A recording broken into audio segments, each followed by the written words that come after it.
a life world perspective, the main issue is that pain interferes, blah, blah, blah, blah. But in contrast to the voice of medicine, so the voice of medicine tends to be all about the evidence, measurement, science, science, science. Voice of the life world is more about, from a patient's perspective, how all this impacts my everyday life. So this whole section is about voice of the life world, me puppet.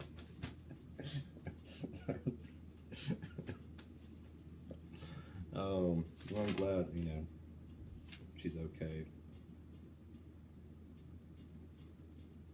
We follow Tara's experience in this section, in which we explore the role of the meat puppet. He has a taste for beautiful women. Okay. Yeah, voice of medicine. Jason Munson stars as the voice. So, like, the voice of life world is, hey, what's going on? How's everything going with your life? The voice of medicine is, I am medicine. You have sore. I will fix it. It's not a tumor. Remember Kindergarten Cop? Okay.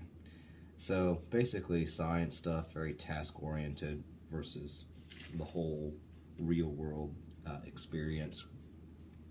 Feelings versus evidence. I always hate, polarization. Well, it's all the same, feeling and evidence. But, so basically, patients typically gauge whether they're sick or healthy based on personal experience compared to, no kidding. But oftentimes, in general, patients typically trust feelings. I hurt. I don't feel good. Whereas professionals, they look at particular evidence. Right? So it's just it's a different way of looking at the world, in a sense. And really, doctors don't care about how you feel. They want to do blood work and figure out what's going on. So, for instance, health professionals might consider irrelevant some sort of medical condition that's outside of their own control.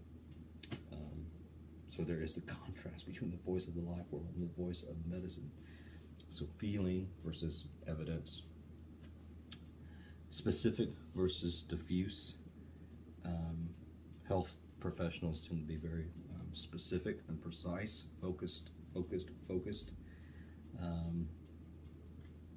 But patients, more diffuse, the whole big picture. I have a headache. It's not going to kill me. Can I still be a good parent? Am I going to go blind? Don't do that. You're going to go blind. Do I have a tumor? What have I done to deserve this? So specific versus diffuse sort of way of seeing the world and talking about stuff. And then, of course, bridging the gap. How do we bridge the gap between the voice of the life world, the voice of medicine, from the very task-oriented to more the real life, from feelings to evidence, specific to diffuse? How do we bring all this stuff together? Because part of that is prevention of the gap. Bridging the gap is not about going to the gap.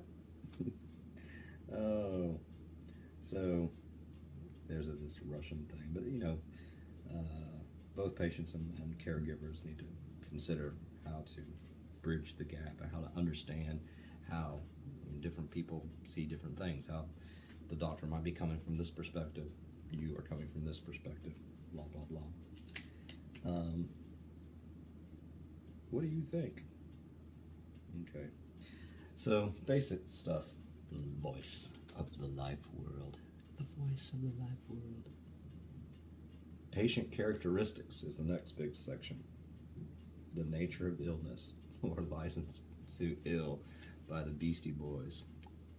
Because, patient empowerment and self-advocacy is very, very important, because more than anything else, and if you learn nothing else in this class, this is what you really need to learn.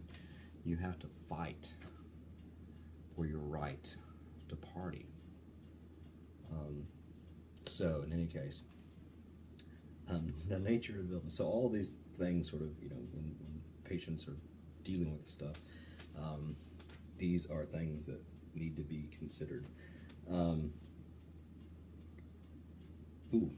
Unappealing options. But anyway. So what's the nature of the illness? So, that's the big thing. What's the nature of the illness? It all sort of depends. Is it chronic? Is it what? All this type of stuff. And there's some challenges for doctors. For example, a patient with depression may feel that other concerns are brushed aside. Other issues of keeping people informed, keeping patients informed. So when you're thinking about the characteristics of what we need to think about theoretically when we're thinking about patients, what is the nature of the illness? Because that's going to impact everything, right? Sort of common sense. Not only is the nature, things are going to be different if you've got a splinter versus cancer, right? And that's sort of what the first thing is about. And then the patient's disposition. We're all different and special. Yeah, I really like these factors that impact how patients communicate, how they see the world, and everything like that. Some patients may think it's appropriate to be passive, maybe too fearful or anxious to be assertive, may not know or understand enough to participate in medical discussions. They may be discouraged by health professionals' communication style. They've got socioeconomic factors, educational factors, the nature of the medical visit, is it routine or there's something going on, length of visit. So, but this is really important here. In general, patients are more likely to be self-advocates, that is, actively seeking health information, comfortable talking about health concerns, and assertive about seeking care if they are well educated. So we need to have health literacy again. We need to know stuff, which is important. Then it talks about communication skills. I'll sort of let you read that because, again, that's what this big second assignment is all about. And then it moves after that to the next section of satisfaction. Mick Jagger's an ugly man. Mick Jagger. So it talks about satisfaction, and 77% of adults in the United States are satisfied with their care. That's pretty cool. But a lot of folks are unhappy. Rude staff members, cumbersome check-in and check-out, lengthy waits are one of the strongest predictors of patient dissatisfaction.